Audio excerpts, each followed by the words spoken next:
So already in the last lecture we had started the new chapter, unit number 3, sound engineering, and this chapter is basically divided in two parts. May audible clearly? And my screen is visible? Yes, Yes, sir. sir. Yes. Yes. Oh, yes. Okay. So basically this chapter is divided in two parts. In the first part we will discuss the acoustics, and the second part we will discuss the ultrasonics. So already we had discussed the introductory part of this chapter, that is the what is the acoustics, and then what is meant by the acoustics, of a building.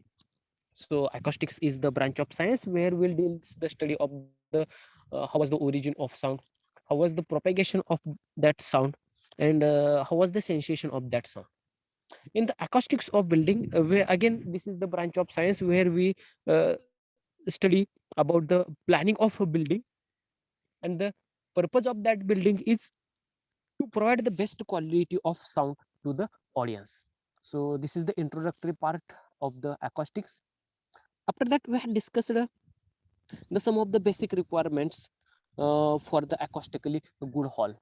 जर का आपल्याला एखादा जर चांगला hall पाहिजे असेल अकॉस्टिकली, तर त्याच्यासाठी आपल्याला काहीतरी बेसिक रिक्वायरमेंट्स आहेत. त्या बेसिक रिक्वायरमेंट्स आपल्याला फुलफिल केलं पाहिजे.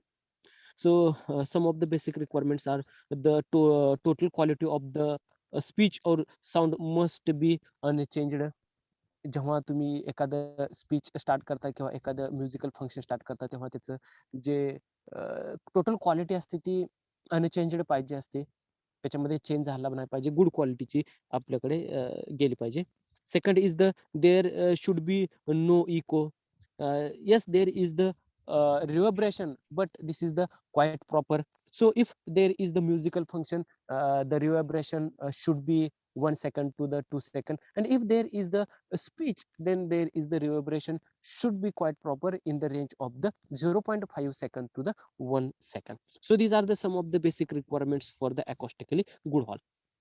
So after that again we had discussed the two important terms, what is meant by the reverberation and what is meant by the reverberation time.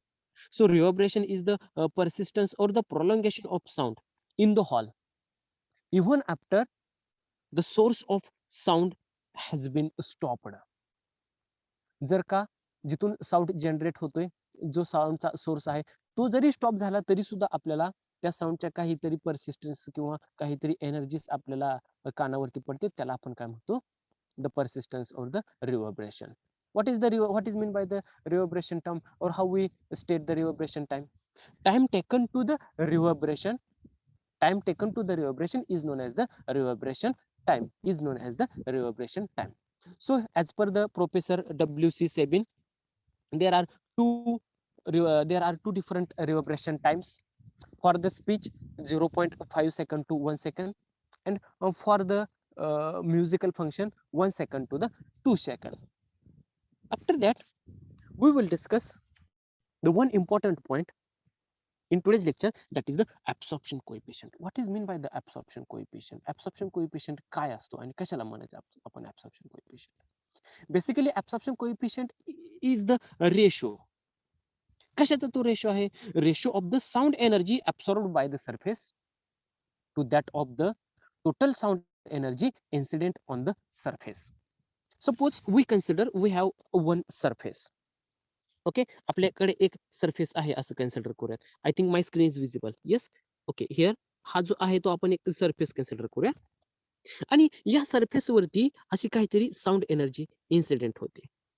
Sound energy अशी काहीतरी incident होते.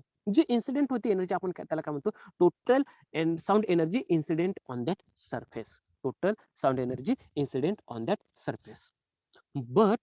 but whatever sound energy incident on that surface is not absorbed that much of the energy, total energy.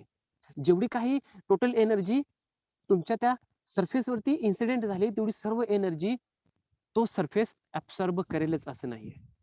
So some part of that energy is reflected by the surface. जो काही आपण surface consider केलाय, तो surface काय करेल की जी काही energy incident झाली त्याच्यातला काहीतरी पार्ट तो रिफ्लेक्ट करेल. Some part of that incident energy is transmitted through the surface. त्या सरफेस मधून काही साऊंड एनर्जी ही काय होईल, ट्रान्समिट होईल.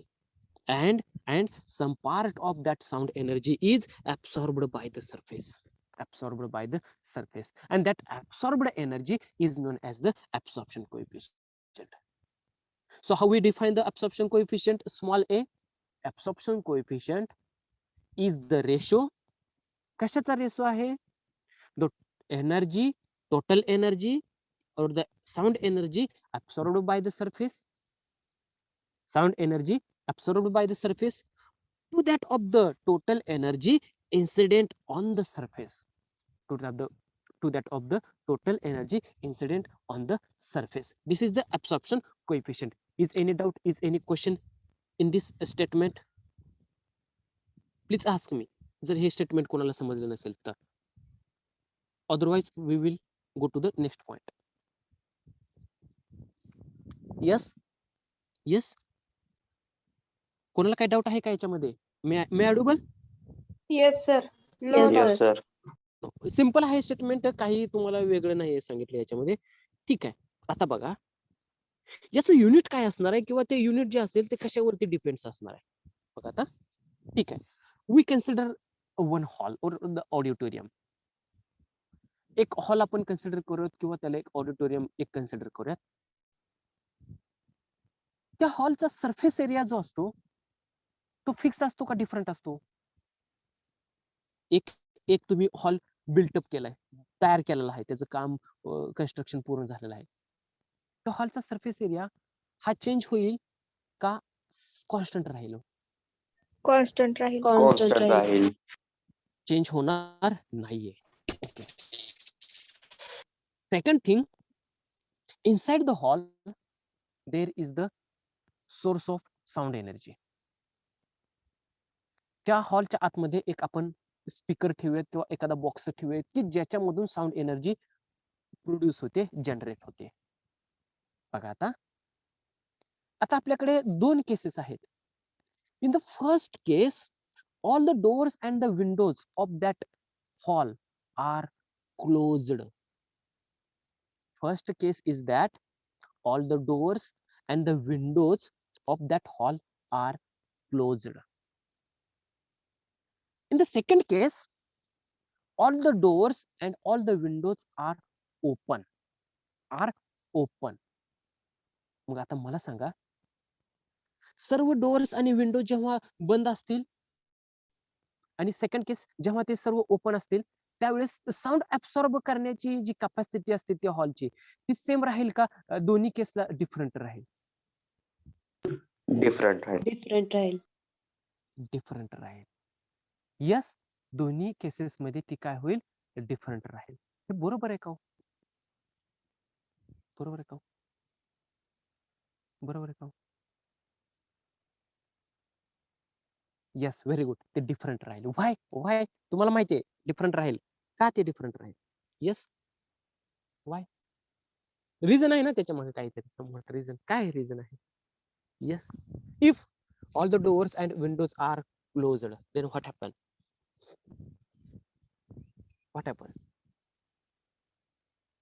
काय होईल? साऊंड एनर्जी बाहेर जाईल का? No, sir. नाही, ट्रान्समिट होईल का साऊंड एनर्जी? नाही होणार. नाही होणार. म्हणजे जर का ते डोअर्स आणि विंडोज जर आपण क्लोज केले तर तिथं काहीतरी समवॉट एनर्जी त्या सरफेसमुळे ऍब्सॉर्ब केली जाईल, तर तिथं ट्रान्समिट केली जाणार नाही, ट्रान्समिट होणार नाही त्याच्यामधून एनर्जी. हे पहिली case. In the second case, if doors and windows are open, in that case there is the possibility to transmit the sound energy. त्या डोअर्स आणि विंडोज मधून तुमची एनर्जी ट्रान्समिट होण्याचे चान्सेस आहेत. म्हणजे तिथं ऍब्सॉर्ब करण्याची कॅपॅसिटी ही वाढेल का कमी होईल? ऍब्सॉर्ब करण्याची कॅपॅसिटी ही वाढेल का कमी होईल? सेकंड केसला जर का आपण कमी होईल. कमी होईल. So here we use the unit for absorption coefficient is open window unit, that is the OWU. OWU, that is open window unit. Please take a screenshot of this slide. Okay, झालं? हे clear झालं सर्वांना तुम्हाला? याचं unit काय लिहिणार तुम्ही? Open window unit. तिथं तुमची काय कंडिशन आहे, काय सिच्युएशन आहे, केस कोणती, पहिली केस आहे का दुसरी केस आहे, त्याच्यावरती डिपेंड आहे. Right right okay. Yes, sir. Now we go to the second point, that is the Sabin's formula for the reverberation time. आता तुम्हाला वाटेल की पहिल्यांदा तो पुढचा पॉइंट काय डिस्कस केला, ऍब्सॉर्प्शन कोएफिशियंट, कारण की इथे तो ऍब्सॉर्प्शन कोएफिशियंटचा इश्यू येतोय, त्याच्यामुळे पहिल्यांदा आपण ऍब्सॉर्प्शन कोएफिशियंट डिस्कस करणं इम्पॉर्टंट होतं. Okay, see basically reverberation time is depends on the 3 factors. जो reverberation time असतो तो 3 फॅक्टर वरती डिपेंड असतो. The first factor is size of the hall. First factor is the size of the hall. The second factor is the loudness of the sound. Second factor is the loudness of the sound. And the third factor is the kind of program. Is there is the musical function or is there is the speech. म्हणजे reverberation time हे 3 factor वरती depend आहे आणि ते 3 factor कोणते आहेत? पहिला factor आहे size of the hall. Size of the hall, हॉलच्या साइज वरती तुमचं रिव्हर्बरेशन टाइम डिपेंड आहे. त्या हॉलमध्ये जो आपली स्पीकर सिस्टीम आहे, जो साऊंडचा लाउडनेस आहे, त्या लाउडनेस वरती सुद्धा तुमचा रिव्हर्बरेशन टाइम डिपेंड आहे. The third, that is the is there is the music और द स्पीच. तिथं म्युझिक चालू आहे का स्पीच चालू आहे, त्याच्यावरती सुद्धा तुमचा रिव्हर्बरेशन टाइम डिपेंड आहे. याच्यावरती तुम्हाला एमसीक्यू विचारला जातो की reverberation time, the factors affecting और the reverberation time is depends on the. तुम्हाला हे तिन्ही ऑप्शन दिले जातात आणि चौथा ऑप्शन दिला जातो तो ऑल ऑफ दिस. मग तुमचं करेक्ट आन्सर काय असणार आहे? करेक्ट आन्सर काय असणार आहे? All of this. All of this. या तिन्ही फॅक्टर वरती तुमचा रिव्हर्बरेशन टाइम डिपेंड आहे. ओके, ठीक आहे. So what is the formula, Sabine's formula for the reverberation time? जे प्रोफेसर WC सेबिन्स होते त्यांनी जो फॉर्म्युला प्रपोज केला तो फॉर्म्युला होता reverberation time T is equal to 0.165 into V divided by summation of small a into small s. So where 0.165 is the constant value, is the constant value. What is the V? What is the V? V is the volume of the hall. What is the small a? Small a is the absorption coefficient. And what is the small s? Small s is the area of the reflecting surface. Surface area. On that surface area, there is the sound energy is incident. त्या surface area वरती तुमची sound energy काय होत असते? Incident होत असते. Okay, आता इथं बघा काय दिलेलं आहे? Summation of AS. Why summation of AS? Why there is the summation of AS? Yes, tell me why there is the summation of AS? Summation of AS, summation, where we use the summation? Am I audible clearly? Yes, sir. My screen is visible? Yes, sir. Tell me where we use the summation sign. That summation sign आपण कुठे use करत असतो?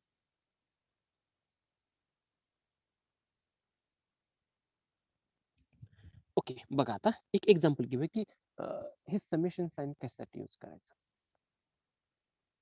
माझ्याकडे एक hall आहे आणि त्या हॉलला फक्त 4 भिंतीच आहेत, कुठेही डोअर नाही, कुठेही विंडो नाही, काहीच नाहीये त्याच्यामध्ये आणि अदर ऑब्जेक्ट सुद्धा काही सुद्धा नाहीये.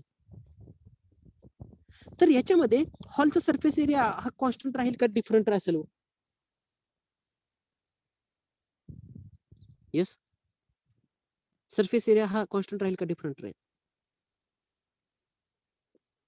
अरे बाळानो, मी काय म्हणतो, माझ्याकडे एक हॉल आहे, त्या हॉलला कुठेही विंडोज नाहीयेत किंवा त्याच्या आतमध्ये कोणताही ऑब्जेक्ट नाहीये प्रेझेंट, अदर कोणतेही, तर त्या हॉलचा सरफेस एरिया हा वेगळा असेल का? Same as Constant, right? constant, right? Constant राहिला. दुसरी गोष्ट, त्याच्यामध्ये मी एखादी साऊंड एनर्जी आतमध्ये जनरेट केली आणि त्या हॉलच्या वॉल्स वरती जर का ती साऊंड एनर्जी इन्सिडेंट झाली वॉल वरती, तर ती जी आपण ऍब्सॉर्प्शन कोएफिशियंट फाइंड करू, तो सेम राहील का डिफरंट राहील? सेम राहील का डिफरंट राहील? सेम राहील, कारण हॉलच्या आतमध्ये काही ऑब्जेक्ट नाही, फक्त प्लेन भिंतीच आहेत. त्याच्यामुळे ऍब्सॉर्प्शन कोएफिशियंट चेंज होईल का? होणार नाहीये. दुसरी आपल्याकडे अशी कंडिशन आहे. कशासाठी आपण समेशन साठी हे डिस्कस करतोय? दुसरी माझ्याकडे अशी कंडिशन आहे की we have one classroom. In that classroom there is the doors, windows, curtains, cloths, dais, benches, students, blackboard, fan, tube light. Number of objects are present. Different objects having the different surface areas. Having the different surface areas. सारखाच surface area असतो सर्वांचा. Different असतो surface area. आणि मी त्या हॉलमध्ये जर का sound energy generate करण्याच्या सोर्स पासून जर साऊंड एनर्जी जनरेट केली आणि ऑल पॉसिबल डिरेक्शनला ती जर प्रोपॅगेट केली, तर प्रत्येक ऑब्जेक्ट ही साऊंड एनर्जी ऍब्सॉर्ब करेल, रिफ्लेक्ट करेल किंवा ट्रान्समिट करेल, असं काय तर असेल ना हो. प्रत्येक Yes. ऑब्जेक्ट असेल, तर डायस असू द्या, तुमचे बेंच असू द्या, नंबर ऑफ स्टुडंट्स असू द्यात, क्लॉथ्स जे पडदे असतात ते असू द्यात, काही असू द्यात, त्याचा सरफेस एरिया वेगळा असेल, तिथून साऊंड ऍब्सॉर्ब करण्याची ऍब्सॉर्प्शन कोएफिशियंट सुद्धा डिफरंट असेल. मग जेव्हा आपण हा फॉर्म्युला मेन्शन करतो रिव्हर्बरेशन टाइमचा, त्यावेळेस काय म्हणतोय की T is equal to 0.165 into V divided by summation of A into S. Summation of A into S. Summation आपण कधी यूज करतो? तिथं डिफरंट ऍब्सॉर्प्शन कोएफिशियंट असतील तर, म्हणजे तुमच्या फॅनचा ऍब्सॉर्प्शन कोएफिशियंट वेगळा असेल, तुमच्या डायसचा ऍब्सॉर्प्शन कोएफिशियंट वेगळा असेल, तुमच्या बेंचचा ऍब्सॉर्प्शन कोएफिशियंट वेगळा असेल, तिथे जे क्लॉथ्स प्रेझेंट असतील त्या क्लॉथचा ऍब्सॉर्प्शन कोएफिशियंट वेगळा असेल, तुमच्या डायसचा सरफेस एरिया वेगळा असेल, बेंचेसचा सरफेस एरिया वेगळा असेल, तुमचे जे ब्लॅकबोर्ड असेल त्याचा सरफेस एरिया वेगळा असेल. मग ह्या सर्वांचं आपल्याला कन्सिडर करूनच ते डिवाइडची टर्म घ्यावी लागेल ना. Yes. Yes, sir. मग ऍडिशन करावी लागेल का नाही या सर्वांची ऍडिशन? Yes, sir. मग त्याच्यासाठी आपण समेशन यूज करतो का? हो sir. Oh, sir. Yes, that's why here we can use the summation. म्हणजे आपण म्हणू की absorption coefficient A1 is that of the dais and the S1 is the surface area of the dais, plus absorption coefficient area of blackboard is A2 and the surface area of the blackboard is A2. मग आपल्याला काय करावं लागेल? A1 into S1 plus A2 into S2 like A3 into S3 plus up to AN into SN. असंच करावं लागेल ना? Yes, sir. Yes. So is equal to 0.165 into A into V divided by capital A. What is the capital A? Capital A is the total absorption of the hall. Capital A is the total absorption of the hall. And small a काय indicate करतोय? Small a Absorption indicate coefficient. absorption coefficient of a particular object. तुमचा जो object त्या हॉलमध्ये present आहे त्याचा absorption coefficient small a indicate करतोय आणि कॅपिटल ए काय इंडिकेट करतोय? Total absorption of the hall. So this is the Sabine's formula for the reverberation time. This is the Sabin's formula for the reverberation time. So if any question, if any doubt, then please ask me.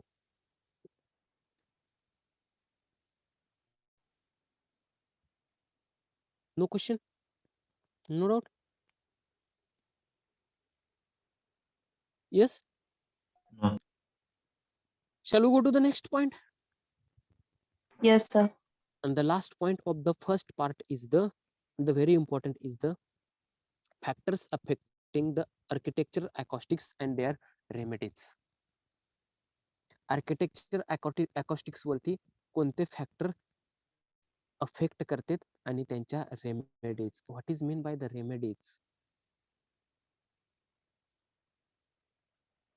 Yes, remedy म्हणजे काय असतं? Remedies, what is mean by the remedies? Yes, उपाय. उपाय. असे कोणते factors आहेत जे acoustics of building, जे चांगल्या बिल्डिंग वरती इफेक्ट करत असतात, चांगला हॉल प्रिपेअर करण्यासाठी त्याच्यावरती इफेक्ट करत असतात? जर असतील तर त्यांचे उपाय काय आहेत? This is the last point of the first part, that is the acoustics. जर का तुमची थिअरी एक्झाम असेल तर 5 मार्काला तुम्हाला हा थिअरी क्वेश्चन विचारला जातो. हा टोटली थेरॉटिकल क्वेश्चन आहे. ओके, 5 मार्काचा आहे म्हणजे लेंदी क्वेश्चन आहे. ओके, ठीक आहे. So what is the first factor?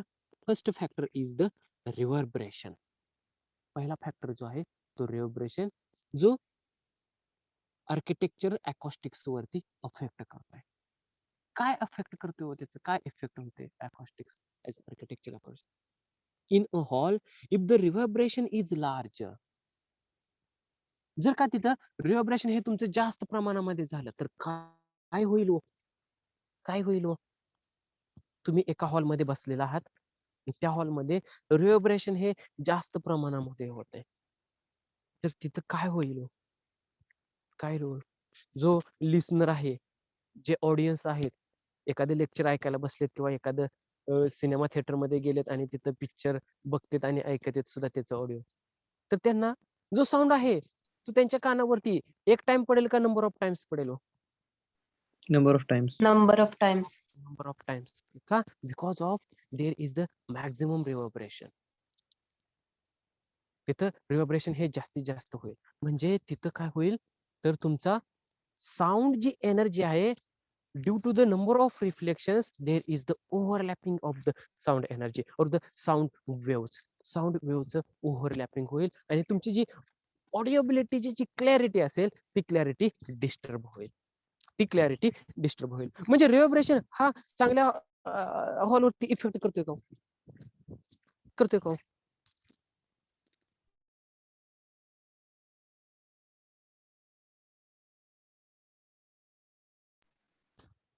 Yes, may Audible?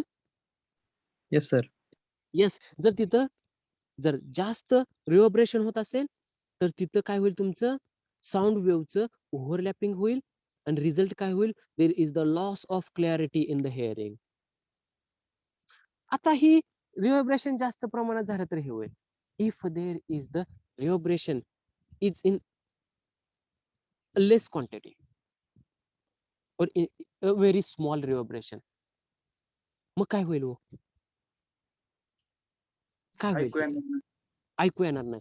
Loudness is a inadequate. Sufficient आवाज तुम्हाला भेटणार नाही त्याचा. So thus the time of reverberation for the hall should neither too large or nor too small. जास्त सुद्धा reverberation नको आहे आपल्याला, रिव्हर्बरेशन हे कमी सुद्धा नको आहे. So the preferred value of the time of reverberation is called the optimum reverberation time.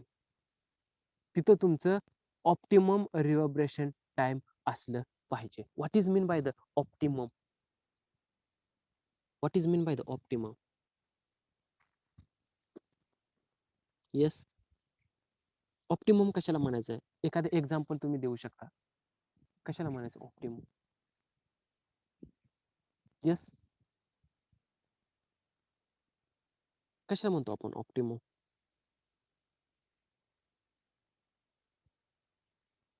एक एक एक जनरल उदाहरण देतो तुम्हाला.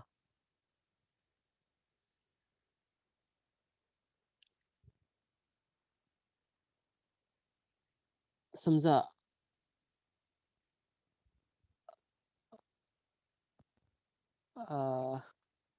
Just 1 minute. केलंय का?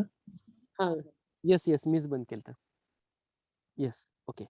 बघा, तुम्ही अमोनियाची क्वांटिटी काय करता की 10 ml पासून व्हॅरी इन्क्रीज करत जाता अप टू किती 20 ml पर्यंत. In between this 10 different numbers, म्हणजे तुम्ही इनिशियली 10 ml अमोनिया ऍड केला, 11 ml, 12 ml असं काहीतरी व्हॅरी चेक करत गेला. मग तुम्हाला एका कोणत्या तरी क्वांटिटीला असं भेटेल की ती जी रिॲक्शन आहे ती एकदम सक्सेसफुली तुमची ती रिॲक्शन कंप्लीट झालेली असते. तिथं तुम्हाला गुड क्वालिटीचा रिझल्ट भेटलेला असतो. मग समजा की तुमचं 16 ml अमोनिया तुम्ही जेव्हा त्या रिॲक्शन मध्ये ऍड करता तेव्हा ते रिॲक्शनचा रिझल्ट तुम्हाला एकदम गुड क्वालिटीचा भेटतो. तर तो जो आपण 16 नंबर जो फाइंड केला अमोनियाचा 16 ml चा जो नंबर तुम्ही फाइंड केला त्याला काय म्हणतो आपण ऑप्टिमायझेशन व्हॅल्यू. काय म्हणतो त्याला आपण ऑप्टिमाइज्ड अमोनिया क्वांटिटी. मग तसंच आपण काय करतो रिव्हर्बरेशन टाइम साठी, तर डिफरंट टाइम्स आपण चेक करत असतो. त्याच्यामध्ये ज्या रिव्हर्बरेशन टाइमला आपल्याला जो साऊंडची क्वालिटी असते ती गुड भेटते त्याला आपण काय म्हणतो optimized reverberation time. Optimized reverberation time. Okay, so this is the effect of reverberation on the architecture acoustics. So what are the remedies for that effect?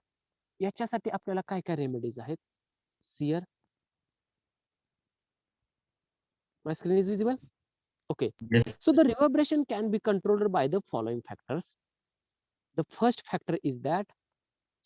remedy is that by providing windows and the ventilators which can be opened and closed to make the optimum time of the reverberation. Optimum time of the reverberation.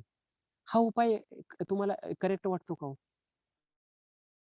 Bye providing the windows and the ventilators. Windows आणि ventilators provide करून आपण reverberation हा control करू शकतो का? Yes, sir. करू शकतो का? Yes yes. समजा मी त्या विंडोज आणि व्हेंटिलेटर्स ओपन केले तर माझा रिव्हर्बरेशन कमी होईल का जास्त होईल? Think, be carefully. कमी. रिव्हर्बरेशन कमी होईल. Yes, very good. रिव्हर्बरेशन हा कमी होईल. जर का मी क्लोज केल्या त्या विंडोज आणि व्हेंटिलेटर्स तर रिव्हर्बरेशन काय होईल? जास्त. वाढेल. जास्त वाढेल. होईल. Yes, very good. म्हणजे आपण रिव्हर्बरेशन कंट्रोल करू शकतो by providing the extra windows and the ventilators. So this is the first remedy. What is the second remedy? Decorating the walls by pictures and the maps. ज्या काही त्या हॉलच्या ऑडिटोरियमच्या ज्या walls असतात त्या आपण डेकोरेट करू शकतो. कशा कशानं? By pictures and the maps. Third, using heavy curtains with folds. तुम्ही हेवी कर्टन्स त्याच्यामध्ये यूज करू शकता आणि विथ फोल्डिंग. म्हणजे फोल्डिंग कशासाठी गरजेचं आहे? जर का आपण कर्टनचं फोल्डिंग ओपन केलं तर त्या कर्टनचा सरफेस एरिया वाढेल का कमी होईल? वाढेल. त्या कर्टनचं फोल्डिंग जर आपण जास्त केलं तर सरफेस एरिया काय होईल त्याचा? कमी होईल. त्याच्यानुसार त्याच्या थ्रू सुद्धा आपण रिव्हर्बरेशन टाइम कंट्रोल करू शकतो. Okay, by covering floor with the carpets. होऊ शकतो का कार्पेट्स? जर का फ्लोअर्स जे असतात ते जर आपण कार्पेटने कव्हर केले तर होऊ शकतो का? Yes yes sir. Yes, carpet जर आपण तिथे टाकले तरी सुद्धा तिथं रिव्हर्बरेशन टाइम कव्हर होऊ शकतो.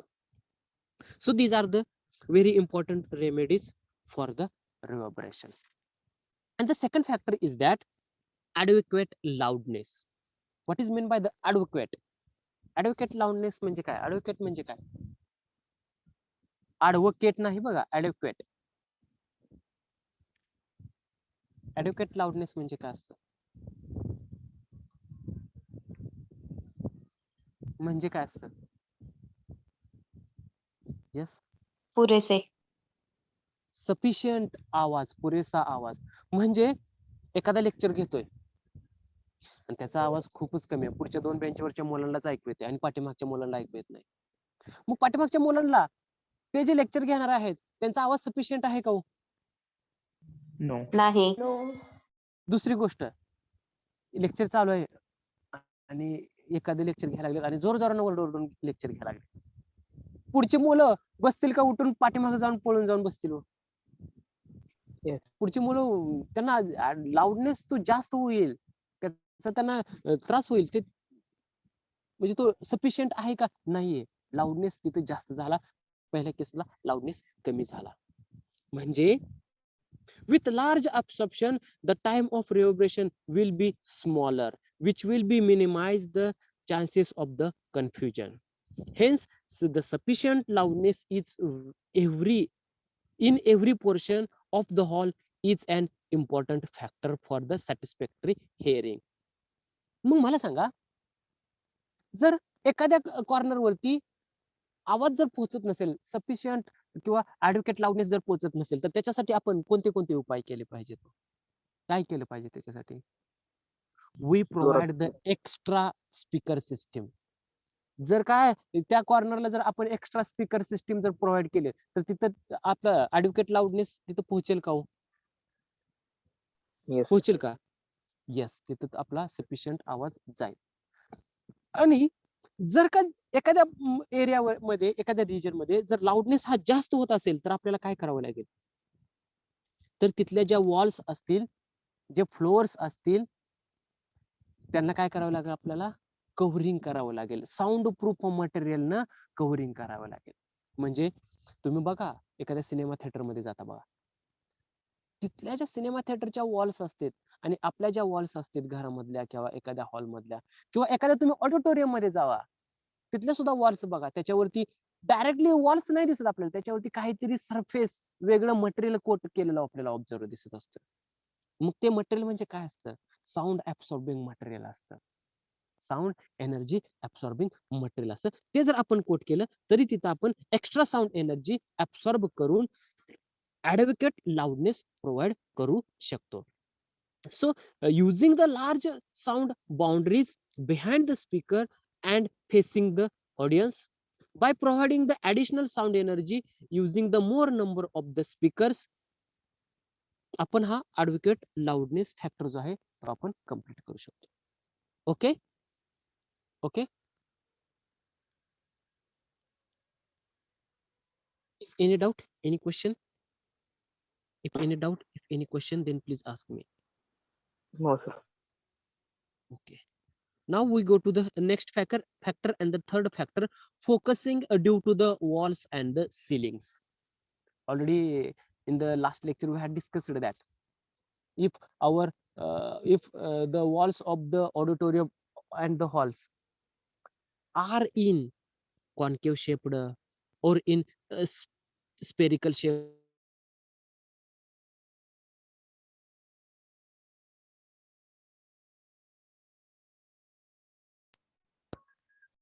then what happened? काय होईल हो तिथं? समजा माझा एक हॉल आहे आणि त्या हॉलच्या भिंती या कॉन्केव्ह शेप्ड आहेत, स्पेरिकल शेप्ड आहेत, सिलेंड्रिकल शेप्ड आहेत, तर काय होईल हो तिथं? Already I discussed with example of that dish TV. डिशच्या थ्रू आपण एक्झाम्पल डिस्कस केलं बघा. एकाच रिजन वरती, एकाच पार्ट वरती तिथं साऊंड एनर्जी काय होईल तुमची? रेनफोर्स्ड होईल. कॉन्सन्ट्रेशन ऑफ साऊंड एनर्जी हे एकाच रिजन वरती काय होईल? जास्त होईल. होईल का नाही? होईल का नाही? होणार सर. होणार. So focusing due to the walls and the ceilings, this is the one of the factor. So if there are focusing surfaces like concave, spherical, cylindrical or the parabolic on the walls or the ceilings or the floor of the hall, they produce concentration of the sound into the particular region. एका particular region वरती त्याचं concentration हे होत असतं. While in some other parts no sound reaches at all. So thus there will be non-uniformity of the distribution of the sound energy in the hall. Hall मध्ये तुमची जी sound energy distribute होईल ती uniform होणार नाही. तर ती कशी distribute होईल? तर नॉन युनिफॉर्मली डिस्ट्रीब्यूट होईल. For that what are the remedies? There should be no curved surface. If such surfaces are present, they should be covered with absorbent material. आपल्या हॉलच्या आपल्या जो ऑडिटोरियम असेल त्याच्या ज्या वॉलच्या जो सरफेस असेल तो कॉन्केव्ह शेप्ड, स्पेरिकल, पॅराबोलिक और द कर्व्ड असा नसला पाहिजे. जर का असेल तर तो सरफेस आपण साऊंड ऍब्सॉर्बंट मटेरियलनं कव्हर केला पाहिजे. What is the second remedy for this factor? Arrange speakers at the focus of the parabolic reflecting surfaces. So this will be helpful the reflect beam of the sound in the hall. The next factor is the echoes. Eco होतो बघा म्हणतो आपण, म्हणजे काय होत असतं तिथं एखादी sound energy number of times reflect होत असते. एखादी sound energy number of times काय होत असते? रिफ्लेक्ट होत असते. So an echo is heard when original and the reflected sound waves coming from the same surfaces and the reach the listener with the time interval of about 1/10. It should be avoided as far as possibly by absorption. So जो आपल्याला eco ऐकू येतो तो कशामुळे येतो, तर एकाच region वरती number of times sound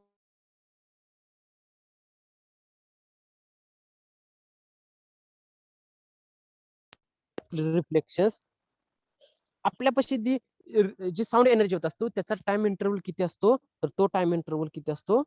about 1/10 second असतो. So for that what is the remedies? covering high ceilings with the absorbent material. Covering high ceilings with the high absorbent. And the second is the covering long distant walls with curtains or the absorbent material. ज्या काही long distant walls असते त्या walls आपण एखाद्या काहीतरी curtains किंवा क्लॉथनी covering केलेलं पाहिजे. So like this Echelon effect is again the same sitting arrangement, and the most important one is the extraneous sound and the sound insulations. So this is the one of the most important factor in a good hall. No noise should be reached from the outside. बघा आता आपण इथे discuss करतोय, तुम्हाला माझ्याकडून काही extra noise येतोय का? काय आवाज येतो का एक्स्ट्रा? No sir. इथला म्हणजे इथं वारं जास्त फ्लो होते, तुम्हाला इथला वाऱ्याचा वगैरे आवाज येतो? इथे येतो सर. सर. कुठेतरी नो साऊंड सर. चालू आहे, तिथल्या साऊंड सिस्टीमचा आवाज येतो का? Yes, background sound sir. Background sound येतोय तुम्हाला. ओके. आता हे लेक्चर आपण कन्सिडर करूयात की क्लासरूम मध्ये सुरू होतं लेक्चर आहे, क्लासरूम मध्ये सुरू आहे आणि आपल्या क्लासरूमच्या बाहेर कोणाचं तर काहीतरी एखादं फंक्शन आहे. त्या फंक्शनचा आपल्याला आतमध्ये आवाज येईल का? हो. येस. आपलं कॉलेज आपण म्हणूया की अशा क्राऊडी एरियामध्ये आहे की जिथं लोकांची गर्दी जास्त असते, like near by the ST stand, near by the railway station, जिथं क्राऊडी एरिया आहे तिथं तुम्हाला एक्स्ट्रानियस नॉइस येईल का? येस सर, येणार. So yes, this is the extraneous noise. हा तुमचा एक्स्ट्रानियस नॉइस झाला. For that what are the remedies? याच्यासाठी आपण काय रेमेडीज केल्या पाहिजेत? काय केल्या पाहिजेत प्रॉपर रेमेडीज याच्यासाठी? There is the properly allocation of doors and the windows. Properly allocation of the doors and the windows. बघा बेसिकली आपण महाराष्ट्राच्या किंवा देशाच्या कोणत्या रिजन मध्ये राहतो आहे? पश्चिमी भागामध्ये येतो, बरोबर आहे? Yes sir. बरोबर आहे. पश्चिम भागामध्ये आपल्याकडे एक वारं असतं बघा, ते कुठलं वारं असतं? वारं सुटलं म्हणतो आपण, येतं बघा. कुठलं वारं येतो? पूर्वी वारं येतं, पश्चिमी वारं येतं. पश्चिमी वारं. म्हणजे पश्चिम देशाकडून येतं, पश्चिमी वारा असतो. येस. जर का आपल्या ज्या हॉल आहे, आपलं जे ऑडिटोरियम आहे त्याच्या डोअर्स आणि विंडोज जर त्या पश्चिमी बाजूला जर आपण जास्त प्रमाणामध्ये जर अरेंज केला, त्याचं अलोकेशन केलं, तर एक्स्ट्रानियस नॉइस आपल्याला जास्त येईल का कमी येईल? जास्त येईल. म्हणजे आपलं डोअर आणि विंडोचं जे अलोकेशन असेल ते प्रॉपरली पाहिजे. सेकंड थिंग, आपण जी बिल्डिंग बिल्टअप करतोय, आपण जिथं हॉल बिल्टअप करतोय, आपली जी साईटच म्हणतो ना आपण, काम जिथे चालू असतं त्याला काय म्हणतो आपण? साईट म्हणतो आपण, बरोबर आहे? येस. सिव्हिल इंजिनियर म्हणतील बघा थोड्या दिवसांनी, जेव्हा ते इंजिनियर होतील आणि बिझनेस करतील किंवा गव्हर्नमेंट नोकरीमध्ये लागतील किंवा कुठेतरी जॉबला जातील. त्यांचं काम जिथे चालू असतं, मग ते काही काम असू द्या, ब्रिजचं काम असू देत, रोडचं काम असू देत, बिल्डिंगचं काम असू देत, अदर कोणतेही काम जे सिव्हिल डिपार्टमेंट अंडर येतं. तर ते काय म्हणतील, माझी साईट या भागामध्ये चालू आहे, माझी साईट तिकडे चालू आहे, माझी साईट इकडे चालू आहे, माझी साईट इथं आहे. जिथं काम असतं त्याला आपण साईट म्हणतो.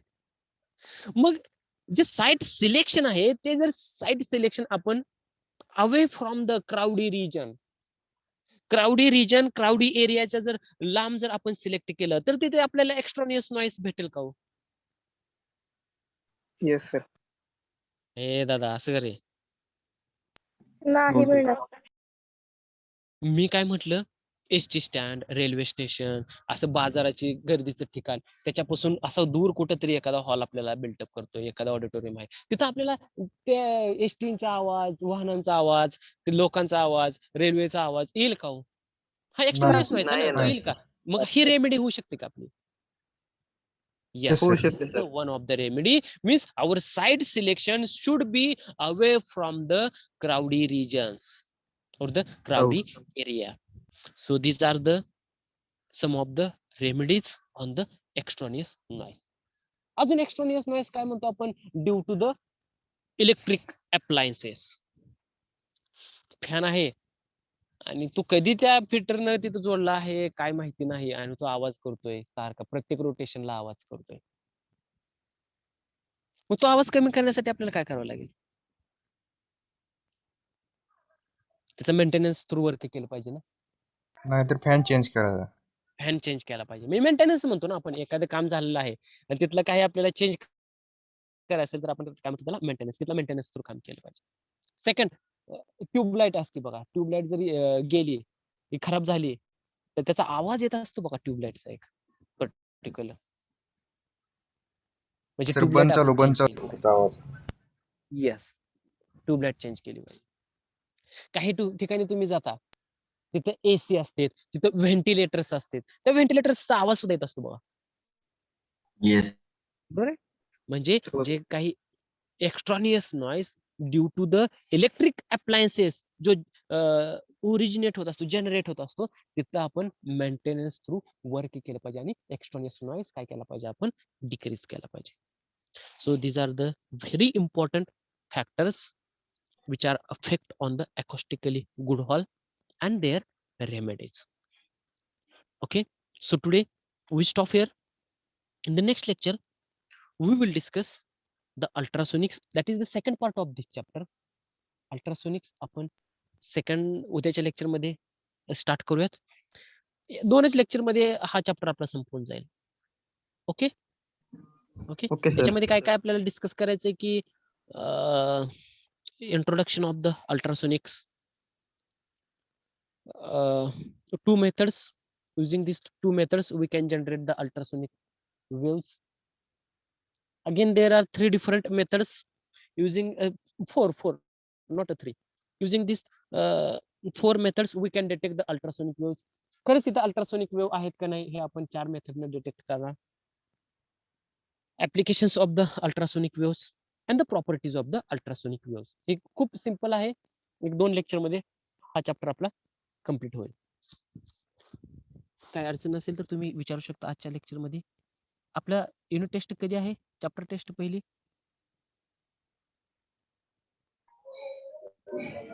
येस कधी आहे आपली चॅप्टर टेस्ट? हा क्विक उद्या आहे का? ओके, तुम्हाला ग्रुप वरती लिंक प्रोव्हाइड केली जाईल. लिंक ओपन करा. 100% प्रामाणिकपणानं न बघता टेस्ट अटेंड करा. तुम्ही बघून अटेंड केली तरी काय मला फरक पडत नाही किंवा कोणालाच फरक पडत नाही, त्याचा फरक तुम्हालाच पडणार आहे. पण 100% न बघता किंवा कॉपी न करता जर अटेंड करायचं असेल तर तुम्हाला त्याचं प्रिपरेशन करावं लागेल. ऑलरेडी तुम्हाला पीपीटी एमसीक्यूच्या पीपीटी तुम्हाला लिंक थ्रू प्रोव्हाइड केलेल्या आहेत. आपण त्या चॅप्टरचं डिस्कशन केलेलं आहे, कोणता पार्ट राहिलेला नाही. जो पार्ट आपण कव्हर केलेला आहे त्याच्यावरचीच एमसीक्यू तयार केलेले आहेत. सो थोडंसं काळजी करून अभ्यास करून अटेंड करा. ओके ठीक आहे. सो आय थिंक आन्सर नाही आहेत की येस सेकंड चॅप्टरचे एमसीक्यूचे answers. second chapter MCQ answer. Okay, I will provide it Okay, sir. today. आता काय गरजे उद्यासाठी तर काय गरजेचं नाही. आणि उद्या फ्रायडे आहे, उद्या आपलं लेक्चर नसणार आहे. So best of luck from my side. व्यवस्थित प्रिपेअर करा. काय अडचण असेल टेस्टच्या आधीपर्यंत जर तुम्ही एखाद्या MCQ चा डाऊट असेल तर तुम्ही मला विचारू शकता. We will discuss and clear it. Okay. So we will meet in the next lecture. Bye. Please write your name and roll number in chat box first. I request all, please write your name and roll number in chat box first. So I will end the meeting for all. So I will end the meeting for all. Please write your name.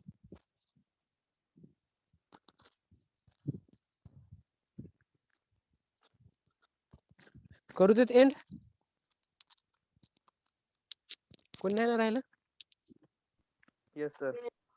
Yes. Okay. Best of luck.